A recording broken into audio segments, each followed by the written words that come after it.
You are not her partner. You are her utility. You are the 24-hour convenience store for her emotional needs, the unpaid therapist for her daily dramas, the reliable generator that powers her ego when the lights of validation from other, more exciting men begin to flicker. Your goodness, your loyalty, your willingness to listen and to care, these are not virtues she admires. They are resources she exploits. You keep pouring your time, your energy, and the very essence of your focus into her, hoping that one day she will turn around and see you, truly see you, as the man who deserves her love and respect. But you are pouring the ocean into a cup with a hole in the bottom. She will never be full, and you will only end up empty. She will take your strength and call it overbearing. She will take your vulnerability and call it weakness. She will take your consistency and call it boring. And when she has drained you of everything that makes you a vibrant, powerful man, she will leave you, a hollowed-out husk, for a man who offers her nothing but challenge and indifference. Because here is the brutal, unspoken law of attraction they will never teach you in any movie or song. Women are not attracted to the man who gives them everything they want.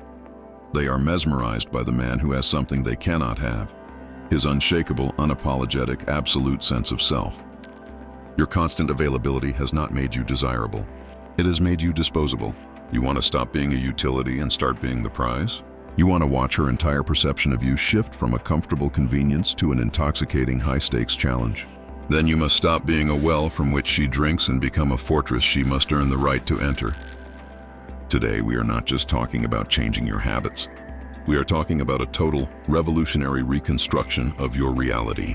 We are going to build the 5 foundational pillars of the impenetrable man, the man whose power comes not from what he does for her, but from what he refuses to sacrifice for anyone. And when you embody these principles, her return is not a matter of hope. It becomes a matter of instinctual, magnetic necessity. Your transformation from a resource to a king begins now. The first and most important pillar you must construct is the law of the unshakable frame. Right now, your reality is a flimsy, permeable membrane. When she is happy, you are happy. When she is upset, your entire world tilts on its axis as you scramble to fix her mood. Her emotional state dictates your own. Her plans become your plans. Her priorities supersede your own. You have, in essence, abandoned your own universe to become a guest in hers. This is the single greatest act of self-betrayal a man can commit. A man with an unshakable frame is a sovereign nation. He has his own constitution, his own laws, his own defined borders, and a powerful, all-consuming mission that serves as his North Star.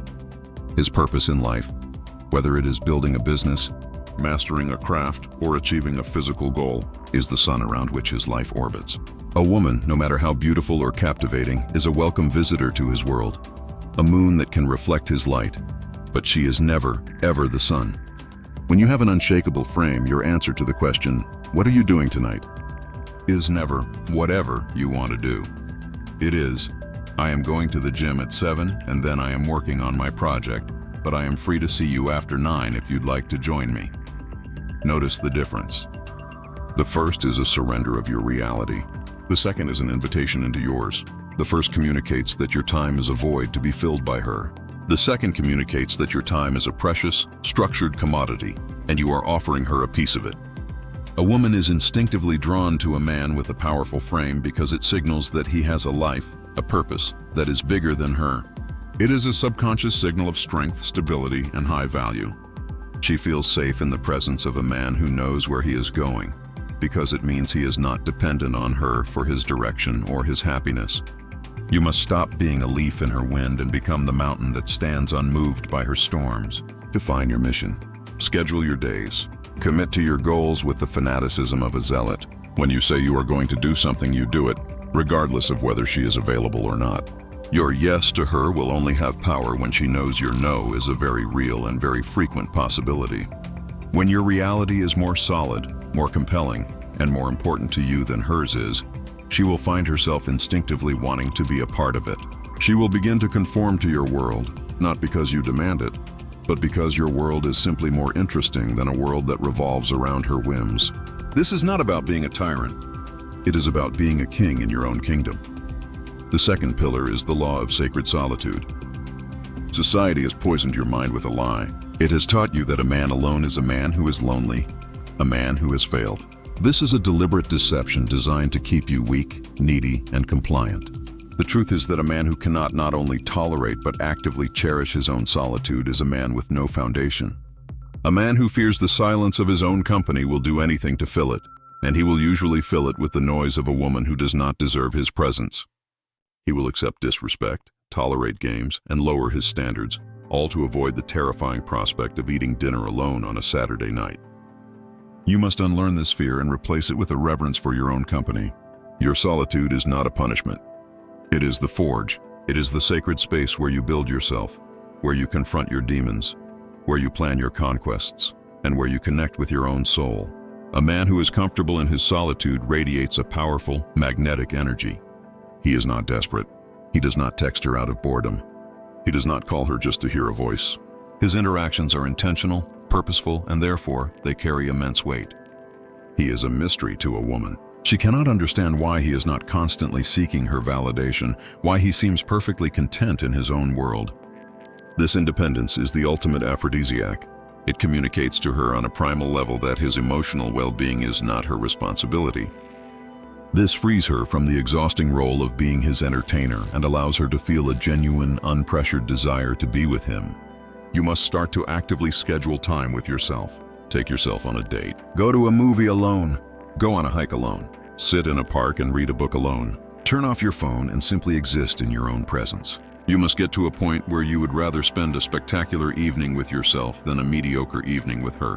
When you master the art of sacred solitude, you cease to be a beggar for company and become a giver of your own highly coveted presence.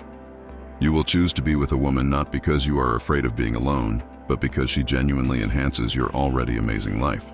This is the difference between neediness and desire, and it is the difference between being a boy who needs a companion and a man who chooses a queen. The third pillar, which supports the entire structure of your new reality, is the law of the guarded kingdom. Your life is an empire.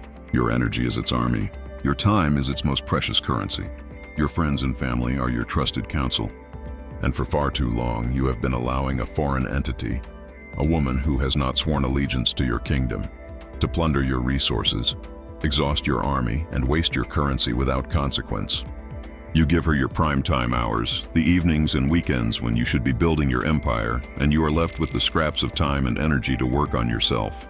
You cancel plans with your friends, your loyal counsel who have been with you for years, the moment she offers you a crumb of her attention. You are committing treason against your own kingdom. A high-value man understands that his resources are finite and must be protected with merciless vigilance. He is the fierce gatekeeper of his own empire. His time is allocated first and foremost to his mission. His energy is invested in activities that bring him growth, strength, and fulfillment. His council of friends and family are cherished and consulted, for they are the bedrock of his support system. A woman, when she enters his life, is treated like a visiting dignitary. She is shown respect, she is given attention, but she is not handed the keys to the treasury. She does not get to dictate the kingdom's policies. She must earn her place, proving through her loyalty, her respect, and her actions that she is an asset to the empire, not a drain on it.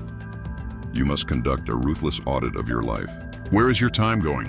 Where is your energy going? Are you sacrificing your workouts, your projects, your time with loyal friends for a woman who would not do the same for you? From this moment on, you operate on a new principle. She gets the best of your free time, not the best of your time. Your mission gets the prime cuts. Your self-improvement gets the lion's share. Your friends and family get their rightful place. What is left over, the surplus of your well-managed life, is what you can offer her. This scarcity will make your time and attention infinitely more valuable. She will learn that to be with you is a privilege, not an expectation.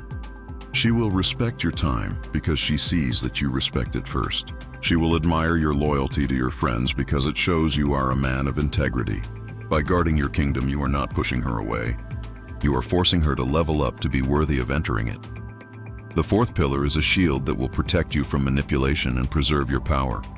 It is the law of the veiled past. In your desperate attempt to build a connection, you have made a grave mistake. You have mistaken premature vulnerability for intimacy. You have laid out the entire tapestry of your past, your struggles, your traumas, and your insecurities at her feet, hoping she will see your sensitive soul and love you for it. But you have not created intimacy. You have handed her a user's manual on how to hurt you. Your past struggles are not anecdotes for her entertainment. They are the sacred battles that forged you into the man you are today. They are your medals, not your wounds to be nursed. A man of mystery is a man of power. He does not overshare. He does not use his past as a tool to garner sympathy. He lets his character, his actions, and his integrity speak for themselves. He understands that trust is not given. It is earned over a long period of consistent, loyal behavior. To reveal the deepest parts of yourself to a woman who has not yet proven her loyalty is to give a weapon to a potential enemy. When you withhold information, not in a deceptive way, but in a self-protective way, you create an irresistible curiosity. She will wonder about you. She will try to figure you out. This process of discovery is a fundamental part of attraction. If you give her everything on the first date, there is no journey, no mystery to unravel. You become a book she has already read. Be an onion, revealing your layers slowly, one at a time, and only to the extent that she has earned the right to see them. When she asks about a past heartbreak, you do not need to give her a dramatic monologue. A simple, "It was a difficult time, but I learned a lot from it, and it made me stronger," is all that is required. It communicates that you are a man who learns from experience, who is not a victim of his past, and who maintains his own emotional counsel. Your past belongs to you. It is the source code of your strength. Do not give it away for free. Let her earn the privilege of understanding your journey, and she will value it, and you, infinitely more. The fifth and final pillar is the capstone of your fortress, the source of all your power. It is the law of internal validation. This is the ultimate and most difficult principle to master. From childhood, you have been trained to seek validation from external sources.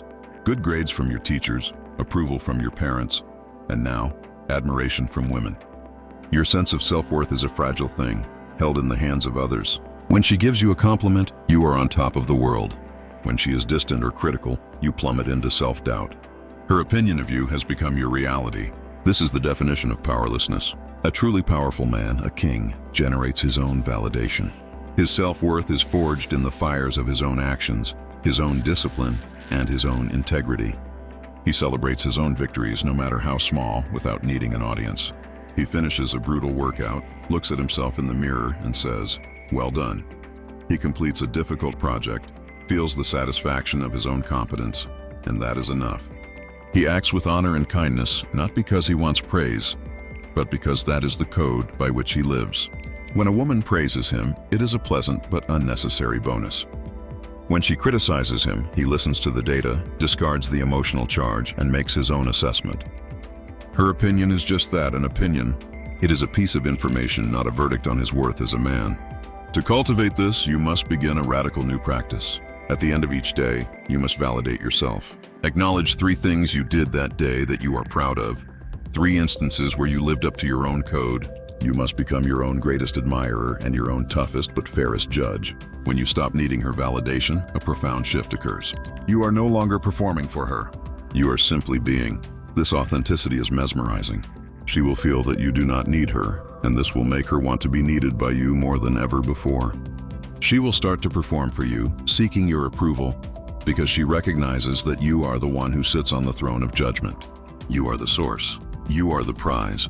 By needing nothing from her, you become the man she will give everything to. Build these 5 pillars, and you will not just change your dating life. You will revolutionize your entire existence. You will build the unshakable frame of your purpose. You will find power and peace in your sacred solitude. You will guard your kingdom with the ferocity of a dragon. You will command respect with the mystery of your veiled past. And you will become truly free with the power of your own internal validation. You will become a fortress. And when she returns, as she inevitably will, drawn back by the gravitational pull of your newfound power, she will not be met by the desperate, needy boy she left behind. She will find herself standing at the gates of a kingdom, and she will realize that if she ever wants to enter again, she will have to come as a supplicant, as an ally, as a woman who is finally ready to respect the king. The work is hard, the path is lonely, but the alternative is to remain a utility, a resource, a convenience store for the emotions of others. That is not your destiny. Your destiny is to reign. If you are ready to stop being a resource and start building your fortress, then I command you to go to the comments right now and declare your commitment. Write, "My reign begins now." This is not just a comment. It is a vow to yourself. Subscribe to this channel not for me, but for you. Join this legion of men who are done playing by their rules and are now building their own kingdoms, one pillar at a time. The blueprints are in your hands. Now go and build.